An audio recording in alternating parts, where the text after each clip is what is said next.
J'avais 67 ans ce matin-là. 67 ans.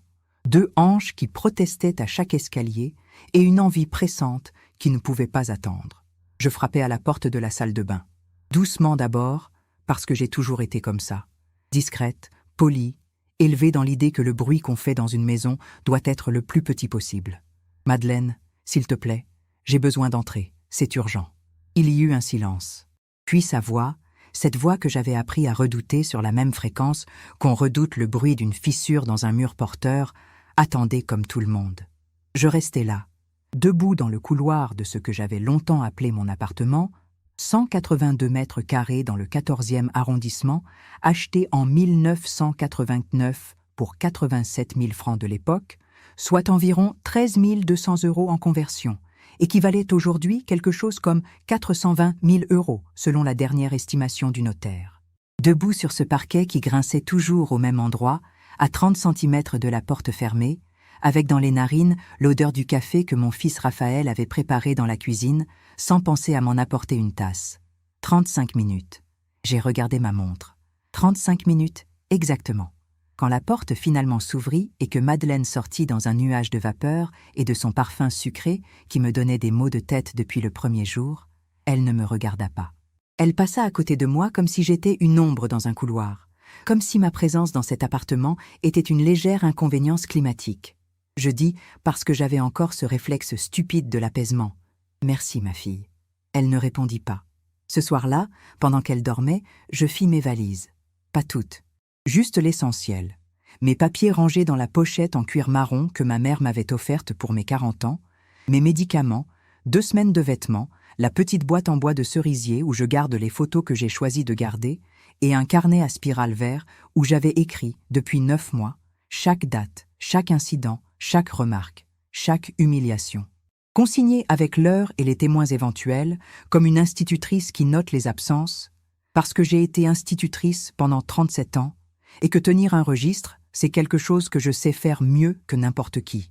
Mais avant de vous expliquer ce que je fis ensuite, il faut que je vous dise comment j'en étais arrivée là.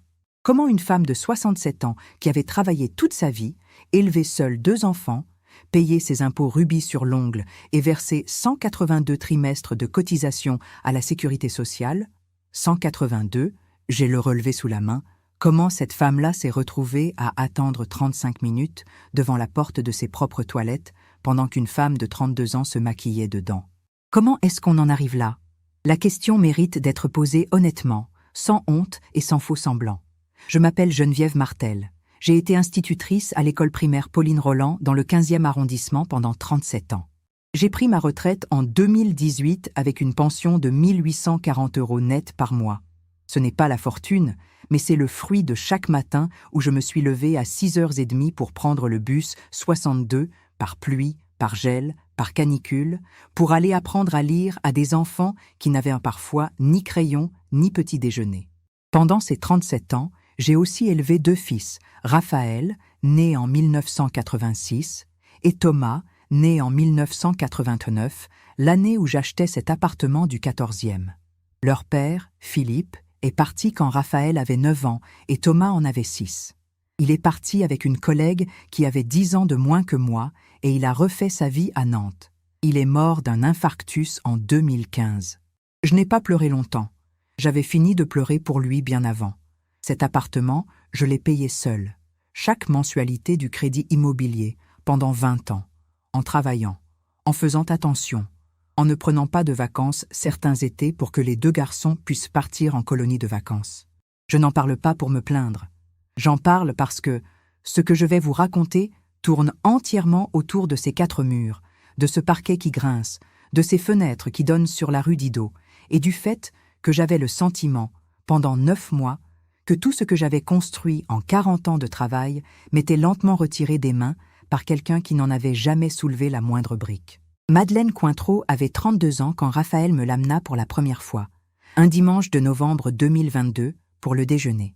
Raphaël m'avait prévenu par message. « Il lui tarde de te rencontrer, maman. » Ils étaient ensemble depuis 4 mois. Elle entra dans mon appartement avec ce regard de quelqu'un qui estime d'un seul coup d'œil la valeur d'une pièce. Elle était grande, mince, les cheveux châtains coiffés avec cet air de négligence calculée qui demande en réalité beaucoup de temps. Elle travaillait dans les ressources humaines pour une entreprise de consulting dans le 8e arrondissement. Elle tutoya immédiatement tout le monde, y compris moi, ce qui n'était pas en soi un problème. Certaines familles fonctionnent comme ça, mais la façon dont elle le fit, avec cette légère condescendance de quelqu'un qui décide qu'une frontière n'existe plus parce qu'elle a décidé qu'elle n'existe plus, me donna un sentiment que je ne sus pas nommer ce jour-là, mais que je reconnaîtrai plus tard. L'impression d'être classifié. Le déjeuner se passa bien en surface. Je fis une blanquette de veau parce que Raphaël aimait ça depuis l'enfance, et elle mangea sans faire de commentaires, ni dans un sens ni dans l'autre, comme quelqu'un qui goûte pour évaluer et non pour apprécier. Quand je proposais du fromage, elle dit qu'elle ne mangeait pas de fromage. Quand j'apportais le café, elle demanda si j'avais du lait d'avoine. Je n'avais pas de lait d'avoine. Elle prit le café sans rien. Ce n'était pas grave. Ces détails ne sont pas graves pris séparément. Ce qui m'alerta, ce fut la façon dont elle regardait l'appartement. Pas comme une invitée qui admire, comme quelqu'un qui mesure. Elle venait d'une famille de Rouen. Père ingénieur, mère au foyer, enfance confortable dans une maison avec jardin en banlieue normande. Elle avait fait Sciences Po Lille, puis un master en gestion des ressources humaines à Paris-Dauphine. Quand elle parlait de sa carrière, il y avait dans sa voix cette assurance particulière des gens qui ont grandi en entendant dire qu'ils étaient destinés à mieux que le commun. Ce n'est pas une critique, c'est une observation.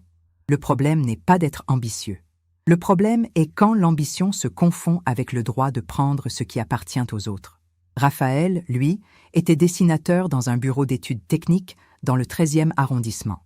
Un travail honnête, bien payé, qui lui convenait parce qu'il avait toujours été un garçon discret et méticuleux, plus à l'aise avec les plans qu'avec les mots. Il avait 36 ans, jamais été vraiment en couple sérieusement avant Madeleine.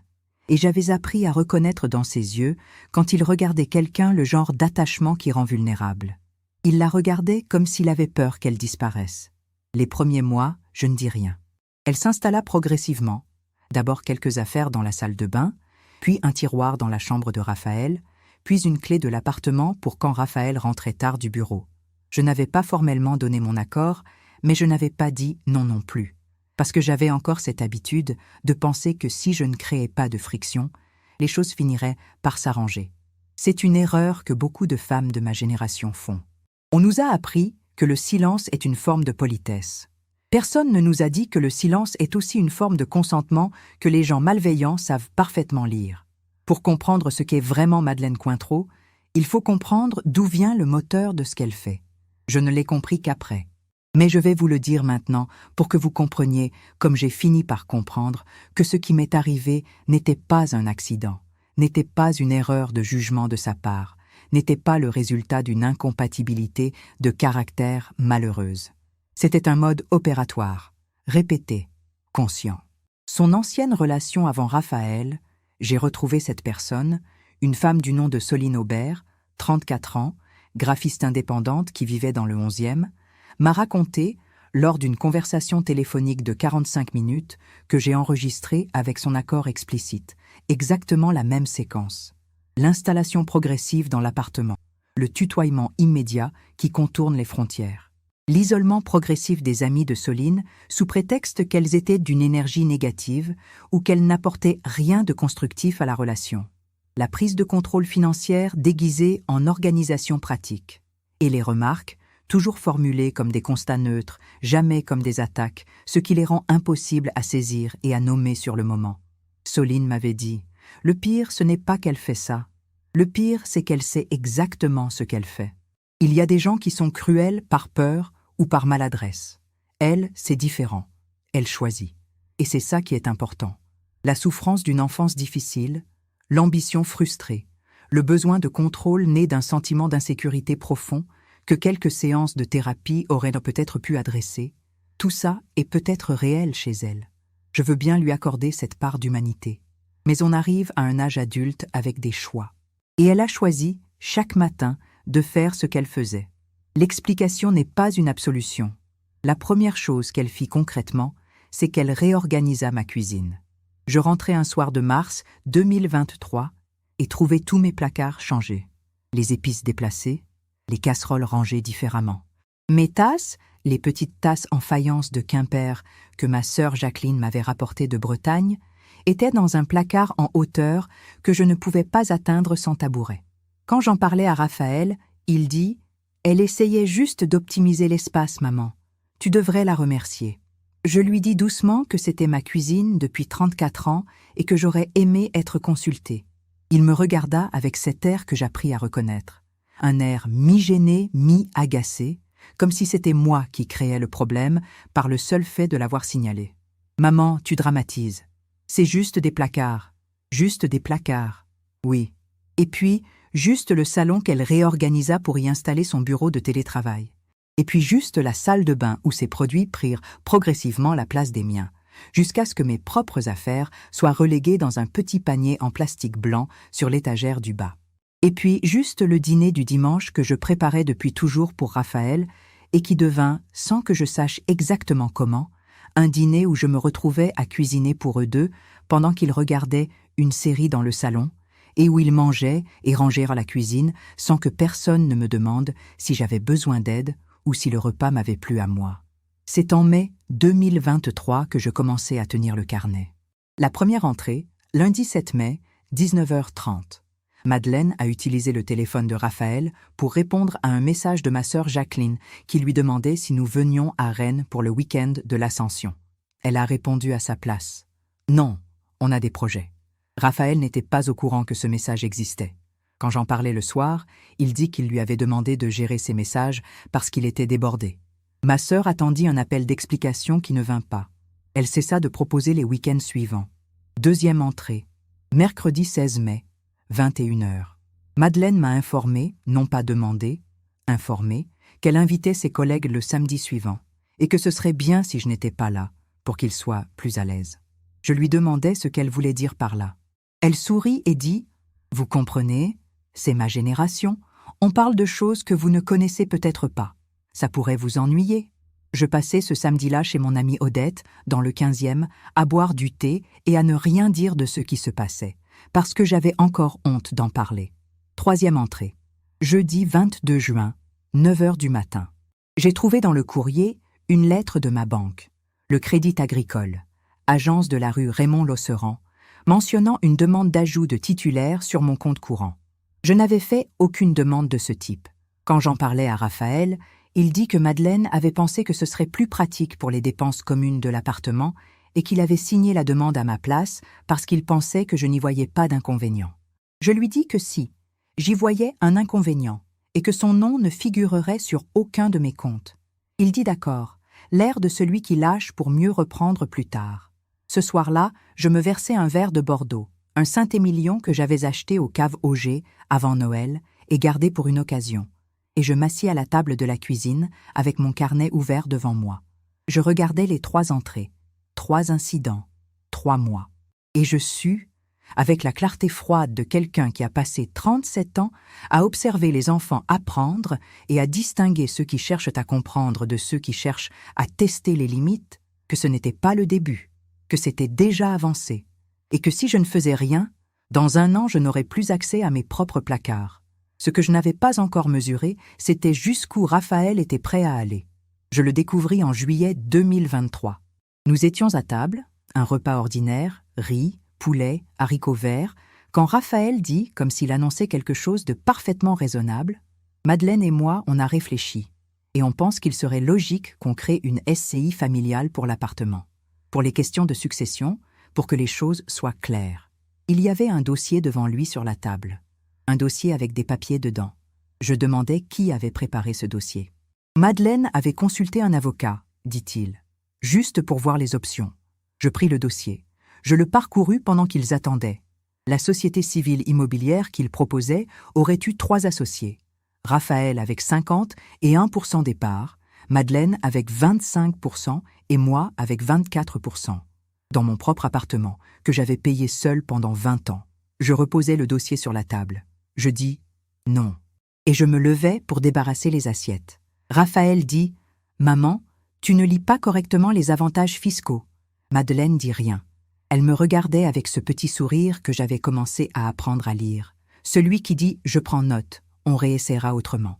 Si vous voulez que je continue, si vous reconnaissez quelque chose de cette histoire dans votre propre vie, ou si vous connaissez quelqu'un qui traverse quelque chose de similaire, likez cette vidéo maintenant et abonnez-vous. Parce que ce que j'ai découvert ensuite sur cet appartement, sur ce que Raphaël avait signé à mon insu et sur ce que Madeleine avait organisé en dehors de ma vue depuis le début, ça va vous glacer le sang.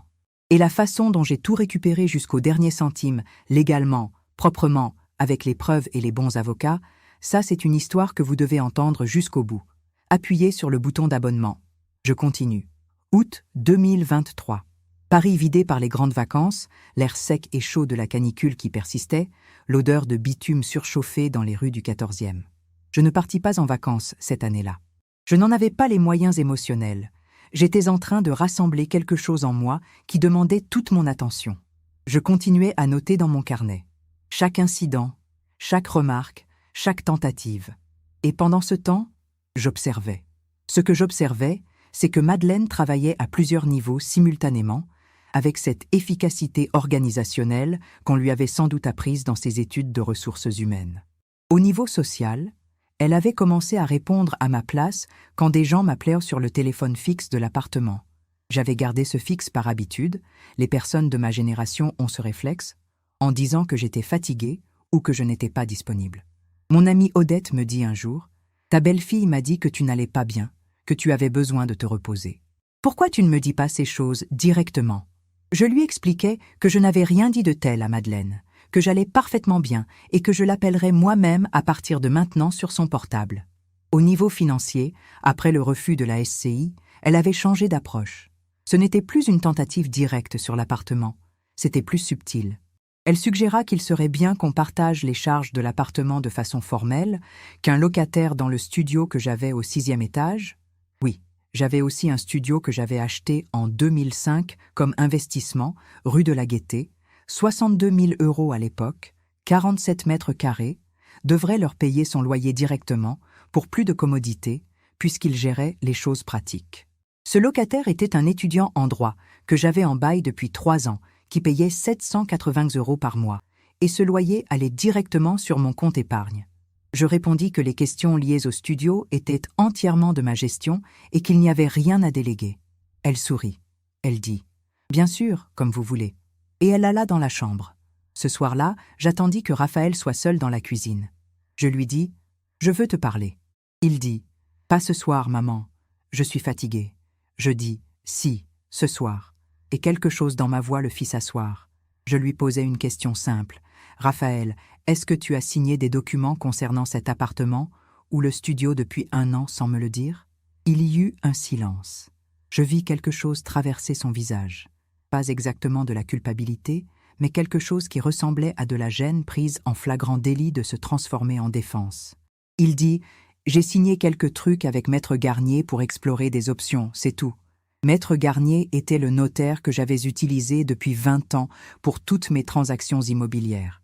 Il avait rédigé l'acte d'achat de l'appartement en 1989. Il avait rédigé l'acte du studio en 2005. « Quel Maître Garnier ?» lui demandai-je. Il dit le nom. C'était le bon notaire, le mien. Cette nuit-là, je ne dormis pas. Je restais assise dans le fauteuil du salon, dans l'obscurité, à regarder les reflets des voitures passer sur le plafond. Il était 1 heure du matin, puis 2 heures, puis 3. Le bruit de la rue s'était tu. Dans la chambre de Raphaël, ils dormaient tous les deux. Et moi j'étais assise dans le salon de mon appartement, à me demander ce que mon fils avait signé à mon insu chez mon propre notaire. C'est dans ce fauteuil, cette nuit-là, que quelque chose se ferma définitivement en moi. Pas de la tristesse. J'avais déjà été triste, des mois entiers. Ce n'était plus de la tristesse. C'était une décision. Froide, précise, sans bord flou. Je n'allais pas attendre plus longtemps de comprendre ce qui se passait. Je n'allais pas poser de nouvelles questions à Raphaël, dont les réponses ne seraient que d'autres manœuvres. J'allais me renseigner moi-même, avec des professionnels, avec les outils que la loi française met à la disposition des gens comme moi. Le lendemain matin, pendant qu'ils étaient tous les deux au travail, j'appelai d'abord mon amie Simone Duchâteau. Nous nous connaissions depuis l'école normale où nous avions été formés ensemble en 1979. Et elle avait travaillé toute sa carrière comme secrétaire de direction dans un cabinet juridique du 6e arrondissement avant de prendre sa retraite. Je lui dis en résumé ce qui se passait. Elle ne dit pas « tu dramatises ». Elle dit « Écoute-moi bien. La première chose que tu fais, c'est tu prends rendez-vous avec une avocate spécialisée en droit de la famille et droit immobilier. Pas l'avocat de Madeleine, pas le notaire que tu partages avec eux. Une avocate à toi, nouvelle, qui ne connaît personne dans cette affaire. Deuxième chose, tu ne signes plus rien, rien du tout. Troisième chose, tu continues ton carnet. » Elle réfléchit une seconde et ajouta « Et tu demandes à Maître Garnier une copie de tous les actes concernant ton appartement et ton studio depuis 2 ans. Officiellement. Par lettre recommandée avec accusé de réception. Tu as le droit. Tout propriétaire a le droit. » Le lendemain, j'envoyais cette lettre recommandée. Et j'appelais le cabinet d'une avocate dont Simone avait trouvé le nom. Maître Isabelle Vernet, spécialisée en droit de la famille et protection des personnes âgées. Cabinet rue de la Roquette, dans le 11e arrondissement. Le rendez-vous était pour le jeudi suivant, à 14h30. Pendant ces jours d'attente, je continuais à vivre comme si de rien n'était. Je préparais mes repas, je lisais le matin à la table de la cuisine, je sortais faire mes courses au marché de la rue Daguerre, ce marché que je faisais depuis 1989, que je connaissais par cœur, le marchand de légumes qui s'appelait Abdelkader depuis 30 ans et qui m'appelait toujours Madame Martel, et me gardait mes courgettes rondes quand elles arrivaient en juillet. Je marchais entre les étals avec mon caddie, je choisissais mon comté chez le fromager, je m'arrêtais chercher ma baguette tradition à la boulangerie Delmontel. Et tout en faisant ces gestes que je faisais depuis toujours dans ce quartier qui était le mien, je pensais à ce que j'avais dans mon carnet. Je pensais à la lettre recommandée que j'avais envoyée à Maître Garnier. Et je me sentais, pour la première fois depuis des mois, quelque chose qui ressemblait à de l'efficacité.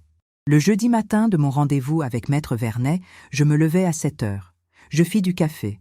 Un café allongé, fort, dans la grande tasse bleue que je sortais pour les jours importants. Je m'habillais soigneusement. Le tailleur marine que je portais pour les réunions importantes à l'école, avec les perles que ma mère m'avait laissées. Je pris mon sac dans lequel j'avais mis le carnet vert, les copies des relevés bancaires que j'avais photocopiés à la bibliothèque du 14e la semaine précédente, et 2 photos du dossier SCI que j'avais eu le temps de photographier avec mon téléphone le soir où Raphaël l'avait apporté à table. Je sortis dans le soleil de septembre. L'air sentait la rentrée, cette odeur particulière de début septembre à Paris, légèrement fraîche, avec quelque chose de neuf dedans, comme si la ville se réveillait. Maître Vernet m'attendait dans un bureau au 2e étage d'un immeuble haussmannien dont les fenêtres donnaient sur les toits du 11e. Elle avait 45 ans environ, des cheveux courts, des lunettes à monture fine et un bureau sur lequel régnait un ordre qui n'était pas de la rigidité, mais de l'efficacité. Quand elle me fit asseoir et me demanda d'expliquer pourquoi j'étais venue, je sortis mon carnet et je commençai. Elle ne m'interrompit pas une seule fois pendant 20 minutes. Quand je terminai, elle prit une seconde, puis dit « Vous avez tenu ce journal depuis combien de temps ?»« Depuis mai, lui dis-je. »« 9 mois. » Elle dit « Et vous avez les photos du dossier SCI ?»« Oui, dis-je. » Elle dit « Bien. Et la lettre recommandée au notaire, envoyée la semaine dernière avec accusé de réception. » Elle dit « Très bien. » Elle posa son stylo et me regarda avec quelque chose qui n'était pas de la pitié. C'était du respect professionnel. Elle dit « Madame Martel, ce que vous m'avez décrit est un cas clair de tentative d'emprise sur le patrimoine d'une personne âgée, combiné à des éléments d'abus de confiance commis par votre fils. Le fait que votre belle-fille ait eu accès à votre notaire par l'intermédiaire de votre fils est particulièrement grave. Je vais avoir besoin de toutes les copies des actes que vous obtiendrez de Maître Garnier. Et je vais faire ma propre demande en parallèle. Il y a des choses que nous devons vérifier avec urgence. » Elle dit aussi une chose que j'attendrai des années d'entendre de la bouche de quelqu'un de compétent. Ce que vous avez subi est réel. Ce n'est pas dans votre tête, et vous avez parfaitement le droit de vous défendre. Dans le bus qui me ramenait chez moi ce soir-là, le 11, que je prenais parfois pour le plaisir de traverser le 11e et le 14e en regardant par la vitre, je tenais mon sac sur les genoux avec les 2 mains et je regardais les rues défiler. Il y avait une lumière particulière sur Paris ce soir-là. Cette lumière de fin septembre, orange et douce, qui fait ressembler la ville à une aquarelle. Je n'avais pas envie de pleurer. J'avais envie d'agir. Octobre 2023. Les réponses commençaient à arriver. Maître Garnier m'envoya les copies des actes par courrier recommandé, comme je l'avais demandé. Il joignit un mot manuscrit. 2 lignes seulement. « Je vous prie de croire, Madame Martel, à toute ma considération. J'avais lu ce mot 2 fois. Il avait l'air de quelqu'un qui sait que les choses ne se sont pas bien passées et qui ne sait pas encore à quel point il est lui-même concerné. Maître Vernet me convoqua 1 semaine après la réception de ces documents. Elle posa les actes sur le bureau entre nous. Il y en avait 3. Le premier était une modification des statuts d'une SCI familiale, la SCI Martel, que j'avais créée en 2015 avec les 2 garçons pour faciliter la gestion du studio. Cette SCI existait réellement. Ce que je n'avais pas su, c'est qu'en mars 2023, ces statuts avaient été modifiés chez Maître Garnier, avec ma signature apparente, pour ajouter Madeleine Cointreau comme associée, avec 15% des parts, et pour modifier les règles de gestion. Les décisions seraient désormais prises à la majorité simple des associés nommés, et le gérant, qui était devenu Raphaël, pouvait agir seul pour les actes de gestion courante, y compris les actes de vente. Ma signature figurait sur ce document. Mais je n'avais jamais signé ce document. Le deuxième acte était une attestation de remise de clés du studio de la rue de la Gaîté, datée de septembre 2023, par laquelle j'attestais avoir remis à Raphaël Martel la gestion locative de cet appartement et autorisais le paiement du loyer sur un compte bancaire au nom de la SCI Martel, ouverte au nom de Raphaël Martel. Je n'avais jamais signé ce document non plus. Le troisième était une procuration générale sur mon compte épargne au Crédit Agricole, donnée à Raphaël Martel pour toutes opérations jusqu'à 50 000 €, datée de juin 2023. Je n'en avais jamais eu connaissance. Maître Vernet dit « Je veux que vous me regardiez bien ces signatures, et je veux que vous me disiez « Est-ce que c'est la vôtre ?» Je regardais. Je dis « Non ». Elle dit « C'est ce que je pensais. » Et voilà, je savais maintenant. Ce n'était pas de la manipulation maladroite. Ce n'était pas des tensions familiales normales qu'on pouvait résoudre par une conversation. C'était du faux et usage de faux. C'était de l'abus de confiance. C'était un vol organisé, exécuté avec les outils du notariat français, au nom d'une famille que j'avais construite seule pendant 37 ans d'enseignement et de sacrifice. Raphaël, mon fils, avait signé des documents à mon nom, ou avait laissé quelqu'un le faire. Et le produit de ces actes, le loyer du studio, 780 € par mois depuis septembre, allait sur un compte auquel il avait seul accès et dont je ne savais rien. Je ne pleurais pas dans le bureau de Maître Vernet. Je n'ai pleuré à aucun moment de cet épisode. Ce n'est pas parce que je n'en avais pas eu envie dans les mois précédents. J'avais pleuré, seule, dans la salle de bain à 2 heures du matin, le robinet ouvert pour couvrir le bruit, comme on fait quand on a des locataires émotionnels dans sa propre tête. Mais ce jour-là, dans ce bureau, devant ces 3 documents, quelque chose de très vieux et de très solide en moi se réorganisa, comme un classeur dont les intercalaires prennent enfin leur place définitive. Je dis à Maître Vernet, « Qu'est-ce qu'on fait maintenant ?» Elle dit, « D'abord, on sécurise ce qui peut l'être immédiatement. Vous appelez votre banque aujourd'hui et vous révoquez cette procuration. Demain matin, vous êtes à l'agence avec une pièce d'identité et vous demandez le gel de tout mouvement non autorisé. Je rédige une lettre de révocation que vous signez ce soir et que je transmets en recommandé au Crédit Agricole en parallèle. Deuxièmement, on contacte Maître Garnier pour l'informer que les signatures sur ces 3 actes ne sont pas les vôtres et que nous allons saisir le tribunal judiciaire de Paris. Il va avoir peur, parce qu'un notaire qui a authentifié de faux documents est lui-même dans une position très inconfortable. Troisièmement, on dépose plainte pour faux et usage de faux et abus de confiance auprès du procureur de la République. Elle fit une pause. Et elle dit, « Et la SCI, on va la contester. Il y a une procédure pour ça. » Je rentrais chez moi ce soir-là avec une liste précise de choses à faire. J'appelais le Crédit Agricole depuis ma chambre, la porte fermée à clé. La chargée de clientèle avec qui j'avais rendez-vous le lendemain s'appelait Madame Berliou et elle était efficace. Elle confirma que la procuration avait été utilisée une seule fois, en août, pour un virement de 2 300 € vers un compte que je ne reconnaissais pas. Elle bloqua immédiatement toute opération en attente. Ce soir-là, pendant le dîner, Raphaël me parla de son travail. Madeleine parla d'une collègue avec qui elle avait eu un différend. La vie continuait à surface normale. Je mangeais mon poulet, je répondis poliment, je débarrassais la table.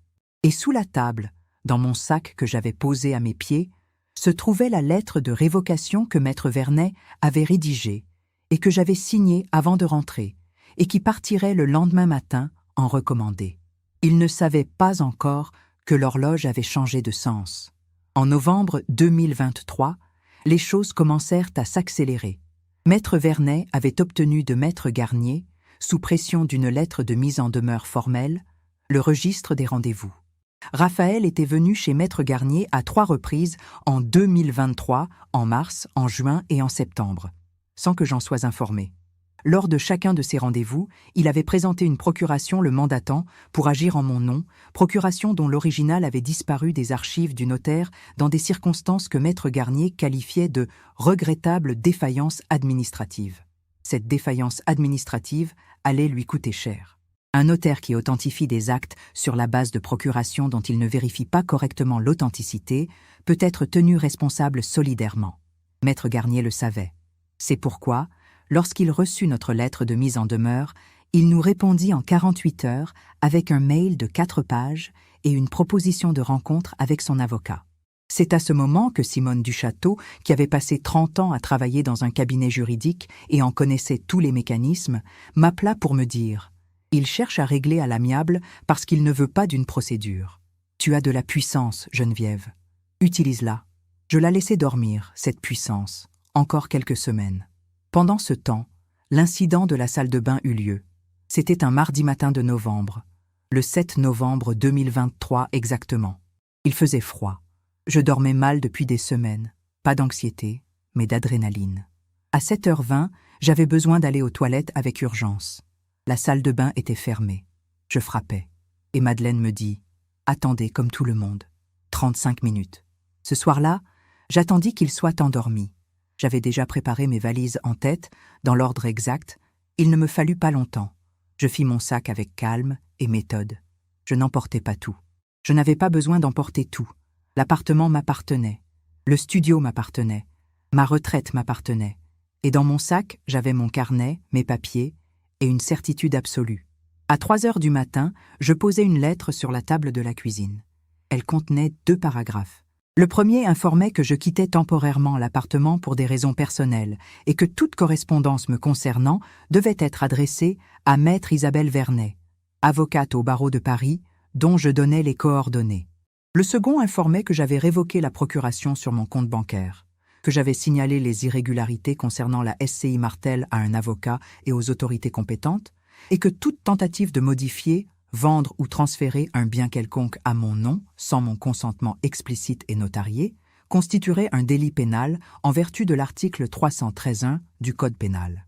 Je pris mon sac. Je sortis. La porte se referma derrière moi, sans bruit. Dehors, il pleuvait légèrement. Une pluie fine de novembre qui mouillait les pavés et faisait briller les réverbères. Je descendis la rue Didot jusqu'à la place Victor Bache, où j'avais commandé un taxi. L'air sentait la pluie sur le bitume, cette odeur si particulière de Paris sous la pluie nocturne, un peu ferreux, un peu propre, comme une ville qui s'excuse et recommence. Je montai dans le taxi. Il me déposa chez Simone, dans le 15e, qui m'attendait avec du thé chaud et la chambre d'amis préparée depuis 1 semaine, parce qu'elle savait que ce moment viendrait. Les jours qui suivirent furent les plus calmes que j'ai vécus depuis 2 ans. Je m'installai chez Simone pour 10 jours. Elle habitait un appartement lumineux au 3e étage d'un immeuble des années 50, rue Fondary, avec une vue sur le clocher de l'église Saint-Jean-Baptiste de la Salle. Chaque matin, je me levais à 7 heures et je faisais le café pendant qu'elle prenait sa douche. On buvait nos cafés ensemble à la table de la cuisine en lisant le journal. Le Monde pour elle, Libération pour moi. On avait cette divergence depuis toujours et elle n'avait jamais posé de problème. Le chat de Simone, un vieux matou roux appelé Pastis, venait s'installer sur mes genoux vers 8 heures et n'en bougeait plus jusqu'à midi. Je ne me souviens pas de m'être sentie aussi légère depuis très longtemps. Pendant ce temps, Maître Vernet travaillait. Raphaël avait appelé 3 fois le lendemain de mon départ. Je n'avais pas répondu. Il avait laissé un message, d'abord interloqué, puis agacé, puis quelque chose qui ressemblait à de la peur. Il dit qu'on pouvait parler, que c'était certainement un malentendu, que Madeleine était vraiment blessée de comment les choses s'étaient passées. Je notais le message mot pour mot dans mon carnet. Et je ne rappelais pas. Madeleine envoya un message. Un seul. Court. Il disait « Je pense que vous avez réagi de façon disproportionnée et que vous mettez votre famille en danger avec ce genre de décision impulsive. Je garderai ça pour plus tard. » Je n'y répondis pas non plus. 3 jours après mon départ, Raphaël appela Maître Vernet directement. Il pensait peut-être pouvoir lui parler comme à quelqu'un de raisonnable qui lui expliquerait que sa mère avait fait une erreur d'appréciation. Maître Vernet me raconta plus tard la conversation en quelques mots. Il avait commencé par le ton de quelqu'un qui explique patiemment à un enfant qui a mal compris. Elle avait répondu qu'elle ne discutait pas des dossiers de ses clients avec des tiers et qu'il était libre de prendre lui-même un avocat. Il avait changé de ton. Elle avait raccroché. Ce même jour, Simone m'appela depuis son ancienne collègue du cabinet juridique, Madame Lecomte, qui avait travaillé dans le département droit immobilier pendant 22 ans, pour lui poser une question précise sur la procédure de contestation d'une SCI créée avec de faux documents. La réponse était claire. Une action en nullité devant le tribunal judiciaire de Paris, fondée sur le défaut de consentement du co-associé, était non seulement possible, mais avait des chances solides d'aboutir, surtout avec un notaire prêt à témoigner d'irrégularités dans ses propres archives pour se protéger lui-même. Maître Vernet fit la demande le lendemain. En décembre 2023, nous eûmes notre première grande révélation. Maître Vernet avait demandé à un huissier de justice, Maître Sébastien Briard, dont le cabinet était dans le 13e, de dresser un constat sur l'état des comptes de la SCI Martel. Ce que Maître Briard constata était simple mais lourd de conséquences. Entre septembre et novembre 2023, le compte bancaire de la SCI avait reçu 2 versements de loyer du locataire du studio de la rue de la Gaîté. 780 € en septembre, 780 € en octobre, et ces fonds avaient été transférés en 3 virements distincts vers un compte au nom de Madeleine Cointreau, ouvert à la Caisse d'épargne Île-de-France. Ce n'était plus de la manipulation, c'était du détournement de fonds. Article 3, 114.1 du Code pénal, abus de confiance. Le fait par une personne de détourner au préjudice d'autrui des fonds remis et accepter à charge de les rendre ou d'en faire un usage déterminé. Passible de 3 ans d'emprisonnement et de 375 000 € d'amende. Quand Maître Vernet me présenta le constat, elle dit « Là, on n'est plus dans le droit de la famille, on est dans le pénal ». Et elle avait ce calme particulier des gens qui savent exactement quelle carte ils tiennent. Je demandais « Et Raphaël ?» Elle dit « Les fonds ont transité par la SCI, dont il est gérant déclaré. Il a une responsabilité solidaire, au minimum, et il y a son nom sur les actes falsifiés. La question est de savoir s'il était acteur ou instrument. Dans les 2 cas, il ne sort pas indemne. » Cette phrase « dans les 2 cas, il ne sort pas indemne », je la gardais quelque part dans la poitrine comme on garde une vérité qu'on avait peur de formuler soi-même et qu'enfin quelqu'un d'autre a nommée. Je ne pleurais pas sur mon fils. Ce n'est pas que je ne l'aimais pas. C'est que j'avais commencé à comprendre quelque chose d'important. Il y a une différence entre aimer quelqu'un et être disponible pour le protéger des conséquences de ses choix.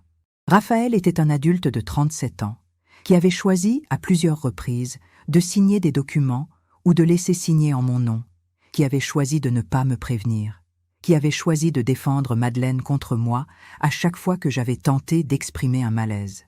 Ces choix étaient les siens, et leurs conséquences allaient l'être aussi. En janvier 2024, nous déposâmes la plainte formelle auprès du procureur de la République de Paris. Faux et usage de faux, article 4 140 et suivant du Code pénal. Abus de confiance, article 314.1. Détournement de fonds au préjudice d'une personne âgée. Circonstance aggravante en droit français, ce qui porta les peines encourues à 5 ans d'emprisonnement et 750 000 € d'amende. La plainte comportait 17 pièces jointes. Le carnet avec les dates et les faits consignés depuis mai 2023. Les photos du dossier SCI que j'avais pris en juillet. Les relevés bancaires avec les virements vers le compte de Madeleine. Le constat d'huissier de Maître Briard. La lettre de Maître Garnier reconnaissant des irrégularités dans son étude. Les enregistrements, légalement obtenus avec consentement de l'interlocutrice, de ma conversation téléphonique avec Soline Aubert, l'ancienne compagne de Madeleine qui avait subi exactement le même schéma d'isolement et de tentative de captation dans un appartement à Montreuil 2 ans plus tôt.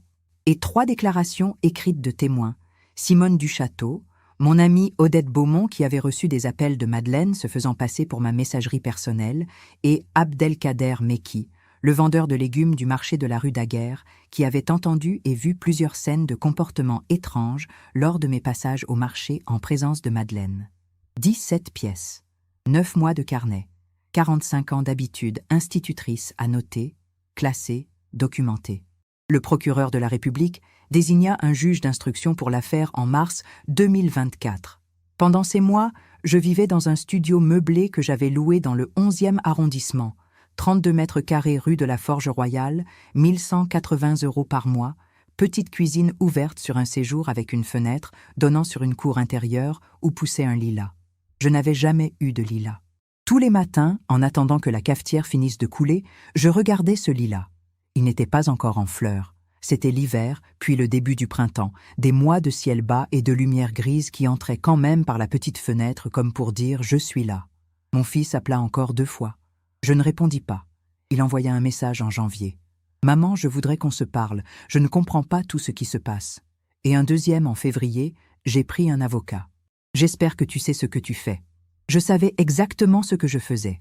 Ce qu'il ne savait pas encore, c'est que son avocat et lui allaient découvrir ensemble, en mars 2024, que sa signature sur les documents de modification de la SCI en faisait un coauteur des actes contestés, et que la procuration sur mon compte bancaire, signée apparemment en son nom également, le rendait solidairement responsable du virement de 2 300 € effectué en août.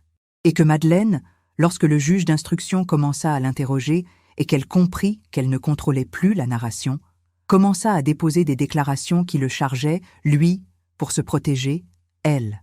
Ce moment, le moment où Madeleine commença à utiliser contre Raphaël les mêmes mécanismes qu'elle avait utilisés contre moi, je n'en fus informé que bien plus tard, par Maître Vernet qui m'en parla avec la neutralité professionnelle qu'elle appliquait à tout. Je n'éprouvais ni satisfaction ni tristesse. J'éprouvais la confirmation de ce que je savais depuis longtemps. Quelqu'un qui utilise les outils du contrôle et de la manipulation ne les range pas quand ils ne sont plus utiles contre une cible particulière. Il les retourne contre la prochaine. Et la prochaine, c'était la personne qui avait été son complice. Ce n'était pas mon problème. Mon fils avait fait ses choix. Il allait vivre avec. L'audience devant le tribunal judiciaire de Paris pour l'action en nullité de la SCI eut lieu le 18 juin 2024. Je me souviendrai longtemps de ce jour. La salle sentait la vieille boiserie et le papier, cette odeur particulière des palais de justice français, un mélange de siècles et de procédures, de gravité institutionnelle qui a quelque chose de rassurant quand on est du bon côté de la salle. Maître Vernet avait passé 2 mois à préparer ce dossier avec la précision d'une chirurgienne.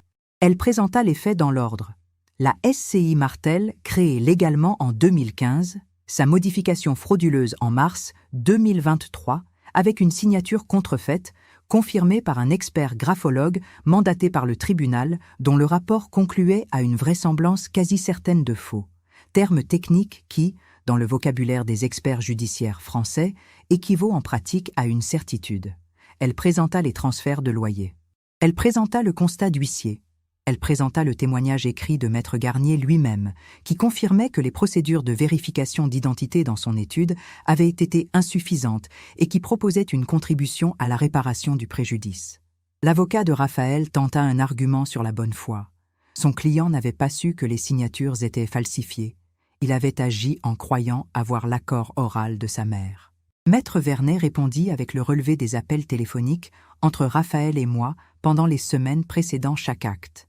Il n'y avait eu aucune conversation de plus de 3 minutes entre nous au cours de ces périodes, et aucune de mes communications vers lui ne mentionnait quoi que ce soit relatif à la SCI ou au studio. Elle demanda au tribunal d'observer que l'accord oral qu'il invoquait était soit impossible à démontrer, soit inexistant. L'avocat de Madeleine, lui, arriva avec une stratégie différente.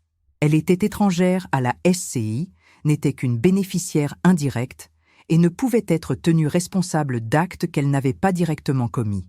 Maître Vernet présenta alors les relevés bancaires du compte de Madeleine avec les 3 virements reçus depuis le compte SCI. Elle présenta également un échange de messages récupérés légalement entre Madeleine et Raphaël en septembre 2023, produit par Raphaël lui-même dans le cadre de sa propre défense, dans lequel Madeleine écrivait « Fais virer le loyer direct sur mon compte, c'est plus simple comme ça. Ta mère ne regardera pas. » La salle était silencieuse. Madeleine était assise de l'autre côté de l'allée centrale. Je la regardais à ce moment-là. Elle avait les yeux fixés sur la table devant elle. Son avocat lui murmura quelque chose à l'oreille. Elle ne répondit pas. le charme avec lequel elle était entrée dans ma vie, cette assurance soigneusement construite qui avait impressionné Raphaël et qui m'avait intimidé pendant des mois, tout ça avait quitté son visage. Ce qui restait était plus petit et plus vrai. Une femme de 33 ans qui avait calculé mal ses risques et qui commençait à mesurer l'étendue de l'erreur. Le tribunal rendit son jugement 3 semaines plus tard, le 9 juillet 2024. La modification des statuts de la SCI Martel du 19 mars 2023 était annulée dans son intégralité, la SCI étant rétablie dans sa composition originelle. Geneviève Martel avec 50% des parts, Raphaël Martel avec 30%, Thomas Martel avec 20%. Madeleine Cointreau était retirée de tout acte lié à la SCI avec effet immédiat. La gestion locative du studio de la rue de la Gaîté m'était restituée dans son intégralité. Le tribunal ordonnait la restitution des sommes indûment perçues par Madeleine Cointreau. 1 560 € de loyer détourné. Il ordonnait également que Raphaël Martel et Madeleine Cointreau contribuent solidairement au paiement des dommages et intérêts que le tribunal évaluait à 12 000 € ainsi qu'aux frais de procédure comprenant les honoraires de maître Vernet et les frais d'huissier. En parallèle, la procédure pénale suivait son cours. Le juge d'instruction avait mis en examen Madeleine Cointreau pour abus de confiance et usage de faux.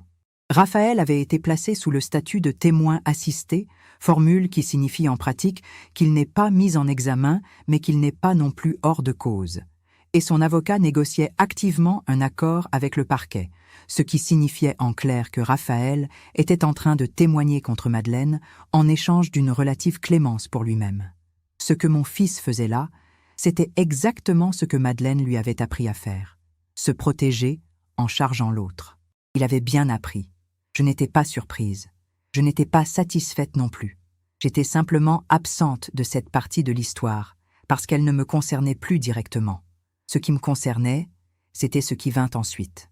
En août 2024, pendant que Paris se vidait pour ses vacances annuelles et que Madeleine attendait la suite de sa procédure pénale dans l'appartement qu'elle occupait désormais seule, Raphaël avait quitté le domicile en juin, dans des conditions que je n'ai pas cherché à connaître. Je partis pour la première fois depuis 5 ans en Bretagne. J'avais loué pour une semaine une petite maison à Trébeurden, sur la côte de Granit Rose. Une maison basse avec un jardin qui descendait jusqu'à la falaise et une fenêtre de cuisine d'où on voyait la mer. L'air sentait le varech et le sel, et cette fraîcheur particulière du vent breton qui fait respirer différemment, plus profond, plus large. Je dormis 9 heures la première nuit. Je me levais sans alarme. Je déjeunais seule à la table de jardin avec du pain de seigle, du beurre salé de chez Bordier que j'avais acheté exprès à Rennes en passant, et une tranche de pâté de canard breton dont j'avais mangé la première version il y a 40 ans en vacances avec Jacqueline. Ma sœur vint me rejoindre le 3e jour. Jacqueline, 65 ans, institutrice retraitée comme moi depuis 2 ans, qui habitait Rennes depuis son mariage et que je n'avais pas vue depuis plus d'1 an à cause de tout ce qui s'était passé. Elle arriva avec une tarte aux pommes et une bouteille de cidre. Nous nous assîmes dans le jardin. Elle dit « Est-ce que tu vas bien ?» Je dis « Oui, vraiment ». Elle dit « Je le vois ». Et elle versa le cidre. Nous restâmes 4 jours ensemble à parler, à marcher sur la côte, à prendre le café du matin en regardant la mer changer de couleur. Je lui racontais tout ce que je ne lui avais pas dit pendant ces mois. Elle m'écouta sans m'interrompre, comme maître Vernet l'avait fait, mais avec les larmes que maître Vernet n'aurait pas eues, et qui, venant de ma sœur, ne me blessaient pas. Elle me disait simplement que j'avais été vue. La dernière nuit, on ouvrit une bouteille de muscadet sur l'ardoise que j'avais gardée pour une bonne occasion. Le lilas, dans le jardin de la maison louée, avait un parfum très doux. Il faisait encore clair à 21h30. On parla peu. C'était exactement ça, la liberté. Ne pas avoir à parler pour qu'il n'y ait pas de vide. Raphaël ne me contacta plus après juillet 2024. Pas par désintérêt, je pense. Plutôt parce que son avocat lui avait conseillé de ne pas tenter de communication avec moi pendant la procédure. Et peut-être aussi parce qu'il avait finalement compris que je n'allais pas décrocher. Thomas, mon second fils qui vivait à Bordeaux, m'appela une fois en septembre. Il dit « Je ne sais pas quoi dire, maman ». Je lui répondis « Ce n'est pas grave ». Et je lui parlais de la Bretagne et de Jacqueline et du lilas dans le jardin. Nous convînmes de nous voir à Noël. En octobre 2024, le tribunal correctionnel rendit son jugement dans la procédure pénale. Madeleine Cointreau était reconnue coupable d'abus de confiance aggravés par la vulnérabilité de la victime et d'usage de faux. Elle était condamnée à 18 mois d'emprisonnement avec sursis, à l'interdiction de gérer une SCI ou toute structure patrimoniale pour une durée de 5 ans, et à rembourser l'intégralité des sommes détournées augmentées des intérêts légaux. Sa condamnation était inscrite au casier judiciaire. Son employeur, une entreprise de consulting dont les fonctions de DRH exigeaient une probité sans tache, fut informé par son avocat que le maintien de son poste était désormais compromis. Raphaël, dans le cadre de l'accord avec le parquet, avait reconnu avoir signé des actes notariés en se faisant passer pour son mandataire alors qu'il savait n'avoir aucun mandat écrit valide. Il reçut un rappel à la loi et une obligation de contribution aux dommages civils. Son avocat avait bien travaillé, mais les archives du tribunal judiciaire gardaient trace de tout. Et dans le milieu des bureaux d'études où il travaillait et où les marchés publics demandaient parfois des vérifications de casier, cela allait compter. Je ne suis pas allé au tribunal ce jour-là. Je n'avais pas besoin d'y être. Maître Vernet me donna les résultats par téléphone depuis mon appartement. Mon appartement, que j'avais réintégré en septembre 2024, Madeleine ayant quitté les lieux suite à une injonction civile, Raphaël l'ayant suivi. Je me retrouvais donc seul dans ces 182 mètres carrés, avec le parquet qui grinçait à 30 centimètres de la porte de la salle de bain, les fenêtres qui donnaient sur la rue Didot, les tasses en faïence de Quimper que je remis à leur place habituelle. Je me souviens d'un mardi matin, en octobre. Je me levai à 7 heures. Je fis mon café dans la grande cuisine que je connaissais par cœur. Je pris ma baguette tradition chez Delmontel. Je passai au marché de la rue Daguerre. Abdelkader me regarda avec un grand sourire et dit « Ah, vous êtes revenue, Madame Martel. J'ai gardé vos courgettes rondes. » Je rentrai avec mon caddie plein et je posai les courses sur la table de la cuisine. La lumière du matin entrait par la fenêtre et faisait des rectangles dorés sur le parquet. Le silence était le mien. Le café allongé fumait dans ma tasse bleue. Je m'assis. J'ouvris le journal. Voilà ce que ça fait, la liberté reconquise. Ce ne sont pas les feux d'artifice. C'est le silence dans une cuisine qui vous appartient. C'est le café qui refroidit à votre rythme. C'est la porte de la salle de bain qui s'ouvre quand vous en avez besoin.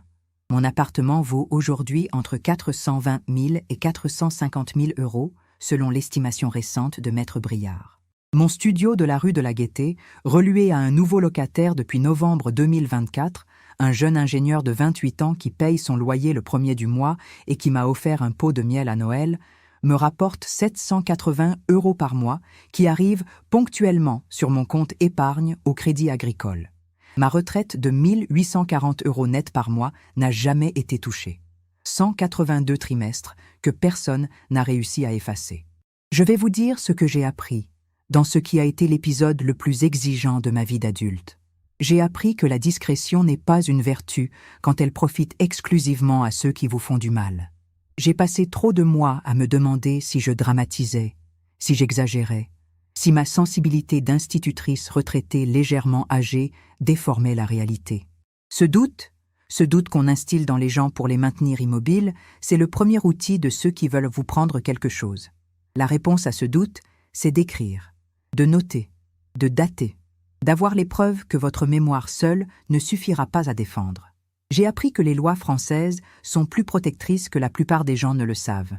Le code pénal réprime l'abus de confiance. Le code civil permet de contester une donation extorquée, un acte signé sous contrainte, une procuration abusive. Les notaires sont tenus à une responsabilité professionnelle qui peut être engagée. Les huissiers de justice peuvent dresser des constats qui valent preuve devant n'importe quel tribunal. Ces outils existent. Ils ne s'utilisent pas seuls. Il faut un bon avocat, de la patience et des preuves bien tenues. Mais ils fonctionnent. La justice française est lente, mais elle est réelle. J'ai appris quelque chose sur les enfants, aussi. Quelque chose que j'aurais préféré ne pas avoir à apprendre, mais qui est vrai.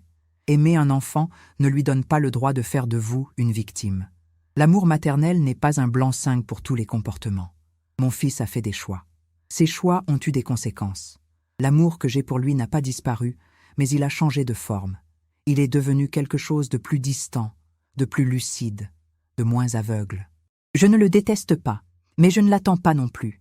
Je lui ai dit, lors du seul échange direct que nous avons eu depuis tout ça, Un message que j'ai envoyé en décembre 2024, court, sans appel ni explication. Je sais que tu regrettes, mais les regrets n'effacent pas ce que tu as choisi. Et toi, tu as choisi. Moi aussi j'ai choisi. Et mon choix, c'est d'avancer sans toi. Je n'ai pas reçu de réponse. Ou plutôt, j'en ai reçu une, longue, émotionnelle, cherchant à expliquer et à être pardonnée. Je l'ai lue une fois. Je ne l'ai pas conservée dans mon carnet. Je n'en avais plus besoin. J'ai 68 ans maintenant.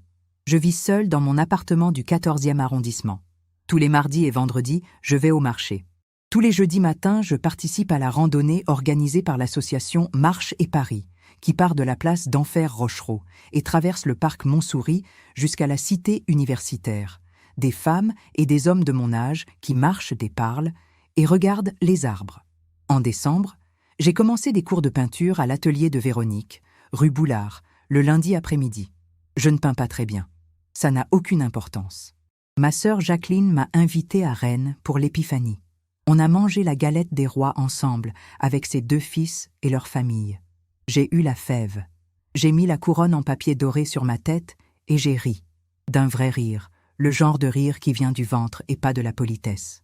Jacqueline m'a regardée avec ce visage que je connais depuis que nous avions 6 ans et que je lui vole une tartelette sur le plateau du goûter. Le visage de quelqu'un qui est soulagé que vous soyez là. Je pense parfois à Madeleine. Pas avec colère. La colère est une énergie que je refuse de lui consacrer encore. Avec une certaine neutralité d'analyse. Elle a 34 ans aujourd'hui. Elle a une condamnation pénale. Elle a perdu son poste dans l'entreprise de consulting. Elle vit dans un appartement que je ne connais pas, dans un arrondissement que je ne connais pas, avec une vie dont je ne sais rien et dont je ne cherche pas à savoir. Elle a trouvé, je suppose, ou trouvera, une autre cible pour son prochain projet. Je ne peux pas l'en empêcher. Ce que j'ai pu faire, c'est m'assurer que ce projet ne soit pas le mien. Et Raphaël. Raphaël que j'ai porté, que j'ai emmené à l'école le premier jour avec un sac trop grand pour lui, que j'ai vu apprendre à lire sur ces mêmes genoux que j'ai passé une carrière entière à offrir à d'autres enfants. Raphaël qui a signé des papiers à mon nom et qui n'a pas dit non quand il aurait dû, pour protéger quelque chose qui n'en valait pas la peine. Je ne sais pas s'il est devenu un homme meilleur depuis. C'est possible. Il a 38 ans. Il a encore du temps. Mais je ne suis pas là pour le regarder devenir ou ne pas devenir. Il y a des moments dans une vie où on referme une porte et on la referme définitivement. Pas par cruauté, mais parce que certaines portes ne méritent pas d'être gardées ouvertes. La dignité ne se négocie pas. Ce n'est pas un slogan. C'est une conclusion pratique à laquelle on arrive souvent trop tard, après avoir trop longtemps cru que la tolérance et la compréhension pouvaient tenir lieu de limites. Les limites ne se définissent pas dans la tête, elles se définissent dans les actions. Dans une lettre posée sur une table à 3 heures du matin, dans un appel à une avocate le lendemain de la décision, dans un carnet tenu depuis 9 mois avec des dates et des heures. À 68 ans, j'ai appris plus sur moi-même et sur ce dont je suis capable que dans les 40 années précédentes. Je suis une femme qui a tenu un registre, qui a marché seule dans la pluie à 3 heures du matin avec son sac, qui a lu les actes notariés ligne à ligne, qui n'a pas raccroché quand son fils a cessé de rappeler, qui est allé voir le lilas en Bretagne avec sa sœur, qui a remis ses tasses de Quimper à leur place. Il y a une chose que 37 ans passés à enseigner aux enfants m'ont apprise et que je n'avais peut-être jamais vraiment appliquée à ma propre vie.